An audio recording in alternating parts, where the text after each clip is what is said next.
Welcome to Easy Eats. My name is Chef Yves Dechaine, and today we're in the Greener Villages Learning Kitchen with local magician Jesse Campbell. Welcome, Jesse. Thanks for coming on. Thanks for having me. I appreciate it. Right on. So, Jesse, today we're going to be making some General Tso's chicken, but before we do that, tell me a little bit about yourself.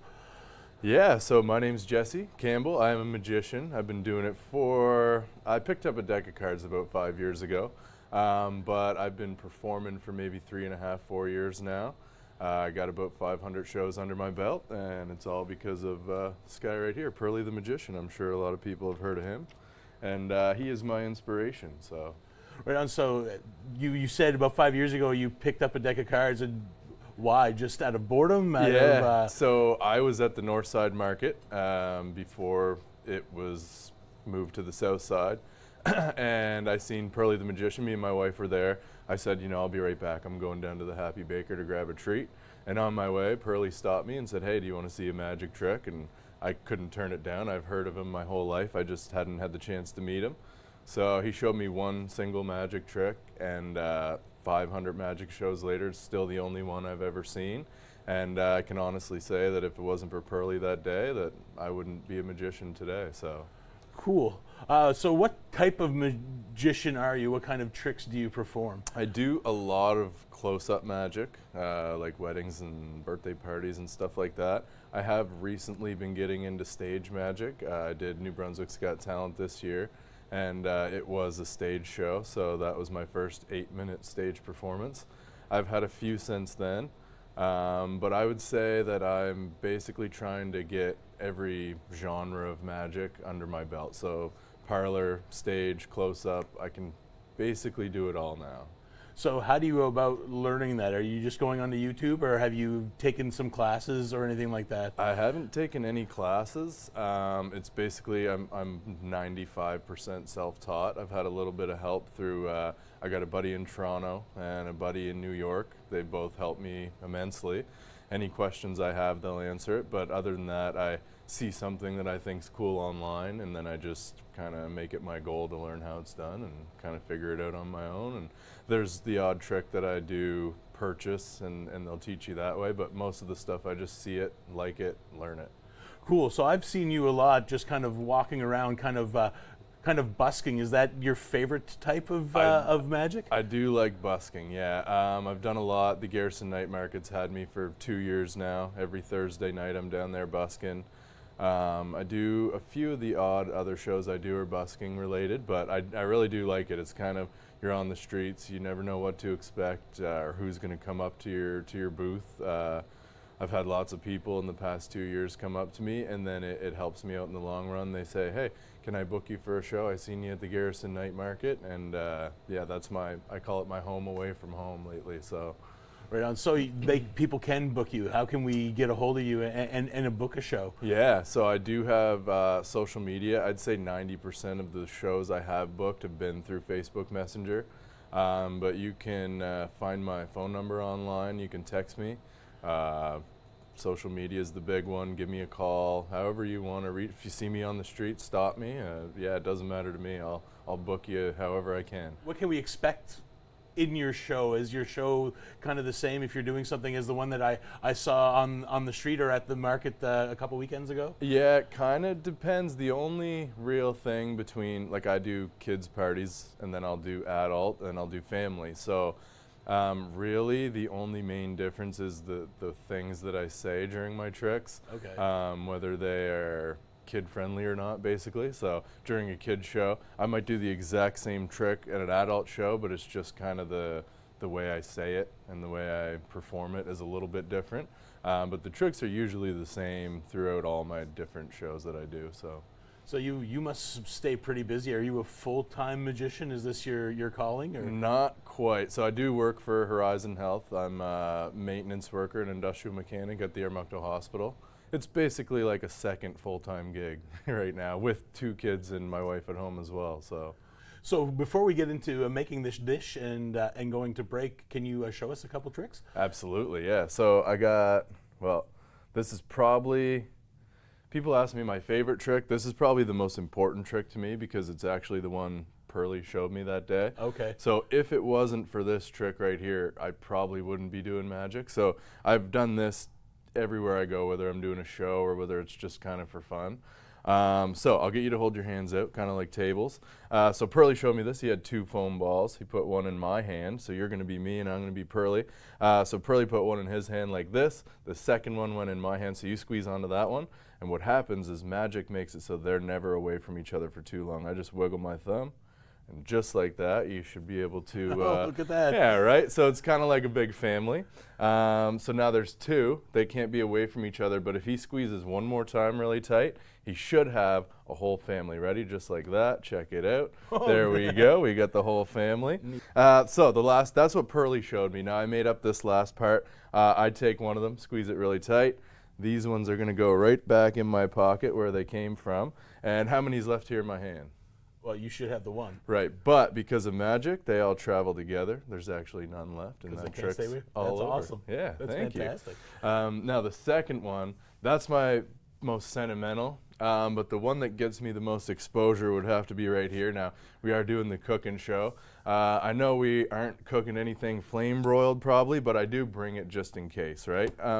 But that's kind of what I use as my attention grabber. So when I do kids' parties, when the parents say, hey, do you want me to get their attention? I can say, no, thanks, I got it from here.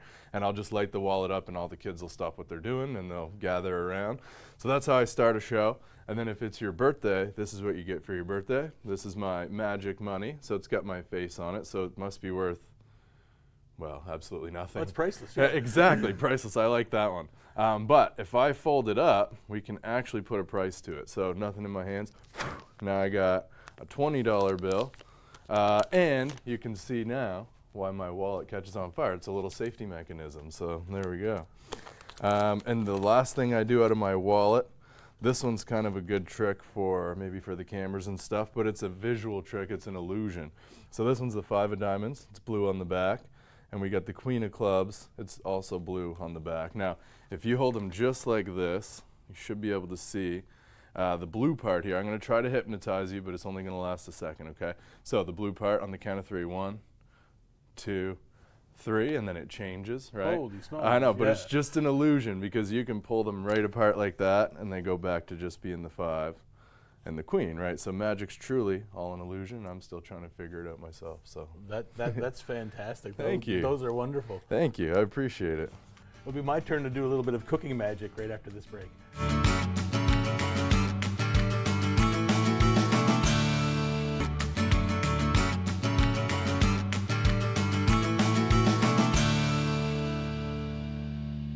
Welcome back to Easy Eats. My name is Chef Yves, and we're here again with Jesse Campbell, local magician. So Jesse, I thought today we would make some General Tso chicken because, well, when I first met you, you were walking around the garrison and it was kind of like a busking street musician, and a lot of times this is where you can get this. It's kind of a go-to Chinese food that's really quick and easy, and it's become one of the known street foods. So that's kind of why we decided to do that. So we'll get started. So all you're going to need is some chicken thigh that you're going to debone and take the skin off, or you can buy it like that already. The reason why I use thighs instead of breast is because there's a lot more flavor in the thigh. And not only that, the price is so much cheaper, right? Definitely. That's what it's all about these days. So. Exactly. So what we're going to do is we're just going to grab it, and I'm going to grab some cornstarch.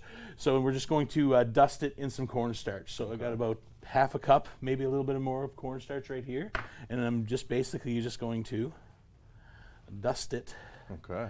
Just like that. So where did the name come from? General Tso used to be a general in the Chinese army, a very revered general. Okay. So there was a dignitary meeting in 1955 in the 50s, and this Taiwanese chef wanted to honor the dignitaries that were coming from China for this big conference. So he decided to make this dish right here to impress and to honor the Chinese delegates. And now it's kind of just a common street food, which is great because it is super tasty. Yeah. So all we're going to do now is we've dusted it, and now I'm just going to kind of get the rest of the cornstarch off the chicken, because you don't want it to cake on. You just want it to create a nice kind of coating. Okay. So while we're doing that, with my other hand, I've turned this on to a high heat. There we go. We've dusted all our chicken just like that. There we are. I'm just going to put that back in like this. There we are. We've got that. And now I'll take my gloves off. That, and I'm just going to add probably about a couple tablespoons of oil. I've got olive oil today, but you can use any type of oil you want to use. Okay. Just avoid using butter because butter will is got a lower smoke point and it'll burn before everything else is cooked. Okay. All right, and then all we're going to do now is once we get this oil nice and hot, is we're just going to, there we go, fry it in the pan. Perfect. So just grab that there, and we'll fry it in batches. So the idea is we don't want to overcrowd the pan. So we just want to give it a single layer. Okay. Just like this. So I think I've got a big enough pan for what we've got today, but if you're making it for a big group, you can definitely do it like that. Doing it in a pan like this, or if you have a deep fryer, you can definitely do it in the deep fryer, but this is the preferred way anyway for me. So there we go. So we're going to get these frying, and while they're frying, I'm just going to put together the sauce, the sticky sauce that's going to go onto this General Tso's chicken. Okay. So it's super simple. All we're going to do is we're going to grab a quarter cup of water, a little bit of a rice wine vinegar, some cornstarch, probably a couple tablespoons, just like that. We'll mix that together. Here, look at that. Just like that. We'll incorporate that. We've got some sugar, probably a couple tablespoons of that as well. Some sesame seeds, and those are usually just really to garnish. Yeah. And then we have some hoisin sauce. There we go. Just like that. And then we're just going to mix that together, and it's going to create a nice sticky sauce, which we're going to do in the pan after the chicken's all cooked. Okay. So far, so good. So far, so good. Absolutely. So things are looking really good here now. So we're just going to kind of turn the chicken over like that. And then just like this. So how long do we cook the chicken on each side? Each side, so basically you want it to have a nice crispy crust on the outside. Okay. You want to bring the chicken, and my teaching food safety is you want to bring it up to 82 degrees Celsius. Yeah. You want to cook it clear through from both sides. Yeah. So don't be afraid to cook it too much. You kind of won't, and it's one of these ones where it'll be nice with the sticky, and you can kind of reheat it as well. Yeah. But yeah, you want to cook it at least 2 or 3 minutes per side, depending on how big your chicken chunks are, right? Yeah, yeah. And like you said, how crowded the pan is too. And how crowded the pan is. So if there's a lot on this pan, and the more you put in the pan, the lower the heat goes. So then it needs to kind of pop up again. So. Right, there we go. So we'll cook this like this, and we'll let that go for a little while. And while that's going, I'm going to add a couple of inches of ginger. So I've grated about a thumb's worth of ginger, so about that much ginger. Okay, yeah. We're going to put in a little bit of chili flake. That's going to add the heat to that. There we go. And you can start to smell that right now as well, right? Oh, it smells great. Then we're going to add our aromatics. And we're just going to let that fry up. Is it important to you to have a clean working environment? It is important. I mean, the more clutter, the more mess. Yeah. Well, more chances of working into an accident and stuff like that. So a lot of times, as you see, it's not just for the show, but I put my prep together, what's called a mise en place. Okay. And it just, especially when you're doing something like this, because everything comes together quick enough. Yeah. If you don't want to be chopping something and then risking that your chicken's going to burn, or you forgot something and you've got to go run to the fridge and grab it, things like that. So all you're going to do here. And then all I'm going to do now is we could take our thermometer, but I mean, because it's small pieces of chicken, I'm just going to open it up like that. Yeah. And there we go. That's nice and cooked. Perfect. So what we're going to do now is we're just going to grab this lovely sauce. We're going to turn this off. And then we're just going to put that in there like that. And then just basically mix it around. Mix it in, toss it. Oh. Like this. It's looking good already. There we go. And just let it get nice and sticky. Just like that. So what is it that makes it so sticky? So what makes it sticky is we've added the cornstarch and all the liquids, so that'll thicken it up and it'll create the sauce. But the stickiness from it is the sugar. Okay. You notice we put a couple tablespoons of sugar in there. Yes. So that's going to coat, and the hoisin sauce as well. Hoisin is kind of like a syrupy, molassesy soy mixture. Yeah. So there's a lot of sugar in this dish. Okay. So it's nice and sweet, and with that vinegar, so it's a kind of sweet and sour, but more on the spicy side. So I didn't add very many chili peppers because I wasn't sure how much fire you liked. Yeah. But you can definitely adjust this to be as hot as you want. Yeah, if you wanted to use fresh peppers, you could totally grab some Thai chilies or whatever and toss this in right like that. Nice. So we'll be back with a little bit more magic right after this.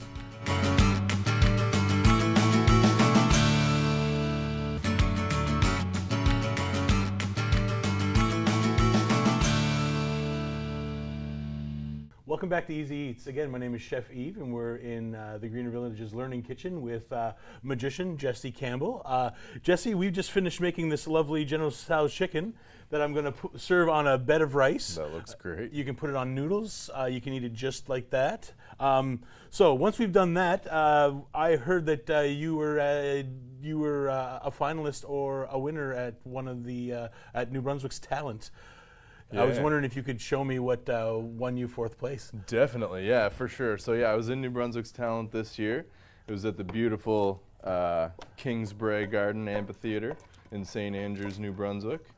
I was there with 12 other performers, and I did get lucky enough to make it into 4th place. And I do have that trick with me here today. So things I need. As you can see, I do have the 4 suits tattooed here on my fingers. In a second, we're going to play a game. That game's going to result in you picking one of these 4 fingers. Now, it's going to be totally random, so don't focus on any one of them, neither will I, because like I said, we don't know which one it's going to be yet. And it's going to be random how we'll find out. So, I will show you the cards as well. I do have a full deck of cards here. They are all different. Some people think I have like all the same cards, something like that. And you know what, Eve, you're pretty smart. You might have memorized the order there, so I am going to shuffle them just a little bit. Now, in order for me to guess which finger you will stop on, I need to ask you a question to get inside your head. It's a 2-part question, so it's super simple. The first part is just, if you were to go somewhere to buy something for yourself, like what's your favorite store to go shopping? Oh, the grocery store. The grocery store, I love it. Okay, so the second part of this question, I mean, the grocery store has a lot of items, so I don't see how this could be obvious or anything like that, but I always say don't make it too obvious. If you were to go into the grocery store, you could get one item for absolutely nothing. What would you get? Steak. A steak. Okay, Yes, I love it. Perfect. So based on that, I'm going to make a guess as to which suit you'll stop on. But before I do that, I just want you to say stop. So anytime you want. Stop. Right here. You sure? I can keep going if you want. No, we're good. Right there. Perfect. So set your card right here. And we will show, they are all different once again. So now I'm going to make my guess. We'll see. I'm going to write it on the back of my business card right here. And it's going to say a sentence. It'll say, you will pick the blank finger, whatever finger I think you're going to stop on. So I will say,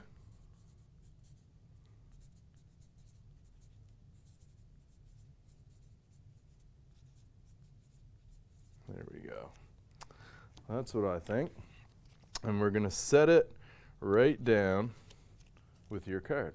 Now, we'll play this game. So, of these 4 suits, can you pick 2 of them at random? Sure, clubs, spades. Clubs and spades. All right, so we will eliminate those 2. Now, I don't see anything sharp kicking around here, but this is hypothetical. Yeah. So if I gave you a pair of scissors and you had to cut off one of these 2 fingers, which one you chopping off? That one. My wife would really appreciate that. So we are left with the ring finger. That's good. She's going to love you for that one. But on the back side of my business card, can you turn it over and read what it says there for me? Sure thing. Let's see if I got it right. It says you will pick the ring finger. The ring finger. There we go. Okay, Wow, so that's check that pretty out. good. That is pretty neat. That wouldn't have won me New Brunswick's Talent, or it wouldn't have got me into the finals, right? So I did have to find a way to step it up a little bit. So on this side of my business card, the very bottom line says your card is the Ace of clubs. The Ace of clubs. That's the card you stopped on. I asked if you were sure. Why don't you turn it on over, see if we got the Ace of clubs there. There we go. Perfect. Now, that's pretty good too. I stepped it up from a 1 in 4 chance with the fingers to a 1 in 52 chance with the ace of clubs. Yeah. So that's a pretty good step up. But I just asked you a question when we started. I said, where would you go to buy something for yourself and what would you get?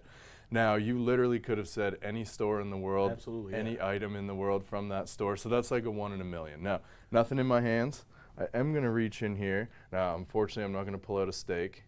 But I do have another prediction before we even got started today. I did make that prediction, and it says steak from the grocery store. Oh, so, wow, yeah, that's crazy. Pretty sure. That's so, awesome. Yeah, that's the one that got me into the finals, along with a couple other ones. That's a souvenir for yourself. And, that's pretty cool. That's awesome. Thank you. So how long did it take for you to learn how to read people's minds?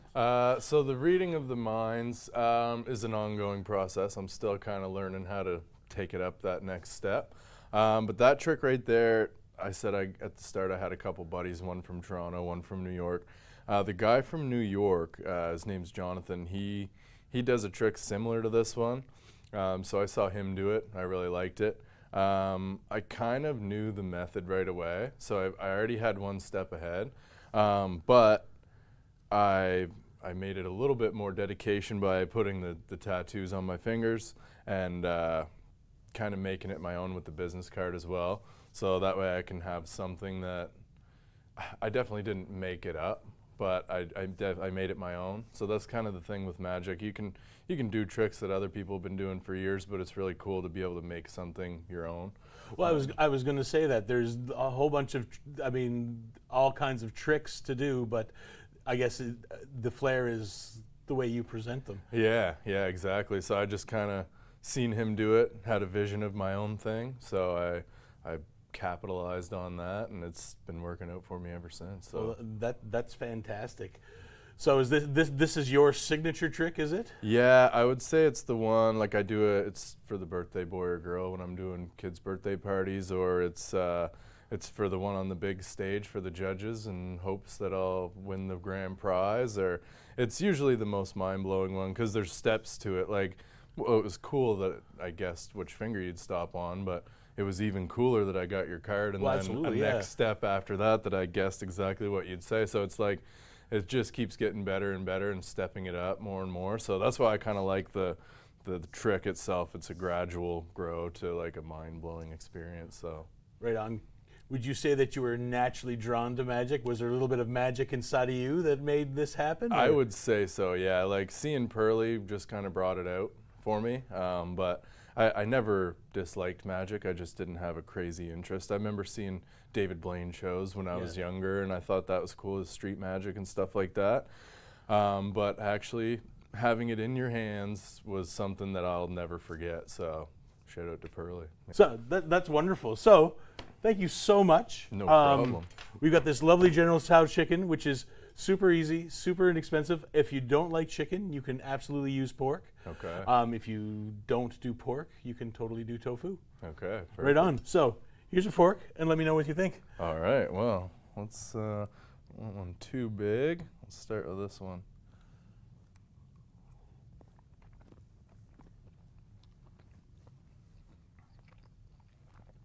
How does that work for you? This is tonight or tomorrow. This is going to be our supper, so this is really good. The wife's going to love it. Right on. Thanks again for joining me today. No problem. Thanks for having me. Right on.